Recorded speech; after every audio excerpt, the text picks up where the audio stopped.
Noida authority द्वारा कहीं भी अगर उसके अवैध जमीन पे कब्जा किया जाता है तो उस पर बुलडोजर चल जाता है और नोएडा अथॉरिटी उसे मुक्त करवा रही है।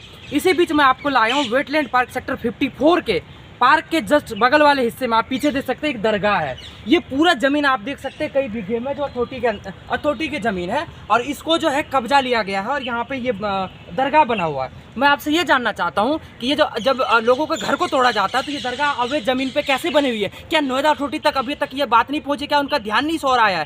क्या ये सवाल सिर्फ पब्लिकों के लिए है या जो भ्रष्टाचार फैले इस तरीके का? और आपको ये बता दूँ कि हमें एक जानकारी से पता चला है कि इसको बनाने में यहाँ की सपा सरकार की हाथ थी, लेकिन जब बीजेपी सरकार आई तो इसको रोक दिया गया। बात यह सरकार से हमें मतलब नहीं है। अगर ये ज़मीन आम लोगों को नहीं मिल सकती है तो किसी दरगाह के नाम पे इस तरह की ज़मीन को क्यों कब्जा किया जा सकता है? क्या अथॉरिटी अभी तक सो रही है? अगर सो रही है तो इस खबर को जरूर देखें और इस खबर को अगर आप देख रहे हैं तो अथॉरिटी तक पहुँचाए ताकि इस तरह के अवैध ज़मीनों को मुक्त किया जाए। क्योंकि बगल में एक मस्त बहुत बढ़िया झील बना हुआ है, एक पार्क बना हुआ है, ये लोगों के लिए बनाया गया है। तो इस तरीके का कब्जा ज़मीन आज सरकार, जब सपा की सरकार थी तो इतनी कब्जा की गई, दोबारा फिर सरकार बदलती है तो क्या फिर इसको और बढ़ाया जाएगा? क्या आम लोगों के साथ खिलवाड़ किया जाएगा? यह अथॉरिटी की ज़मीन सरकार की ज़मीन है और ये आम पब्लिक की सुविधा के लिए बनाया जाता है, किसी के पर्सनल इस्तेमाल के लिए नहीं। ये दरगाह है, ये दरगाह अगर बना रहे आप तो अपने पैसों से बनाइए, अपने चंदा इकट्ठा करके बनाइए।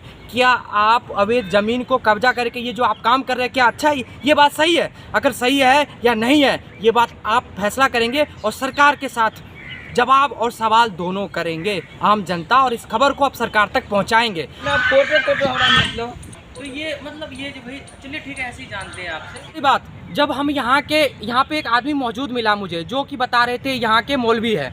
मौलवी से मैंने बात करने की कोशिश की कि ये दरगाह कब से है और आप इसमें मतलब क्या है इसकी सच्चाई। उन्होंने बताने से मना कर दिया और उन्होंने बोला कि हम कैमरे के सामने बिल्कुल भी नहीं आएंगे। अगर ये इसके लिए किसी को जिम्मेदार ठहराना चाहते हैं तो इसके पीछे कोई और है। इन शब्दों का क्या कहने का मतलब है जिम्मेदार? आप एक दरगाह में रहते हैं, एक मौलवी है और बात करने से आप डरते हैं और आपसे पूछा जाता है तो आप कहते हैं कि इसके पीछे कोई और है, ये किसी और का कारण है। क्या मतलब है इस तरह की बात करने का? सवाल है और इस जवाब को ढूंढेंगे, सरकार से पूछेंगे और नोएडा अथॉरिटी से पूछेंगे। हमारे साथ वेटलैंड पार्क के एक बुजुर्ग जुड़े हुए हैं, वो यहाँ पे माली का काम करते हैं। अभी मैंने आपको दिखाया था पीछे मज़ार का दृश्य, हम उनके बारे में उनसे कुछ जानते हैं। आइए। नमस्कार बाबा।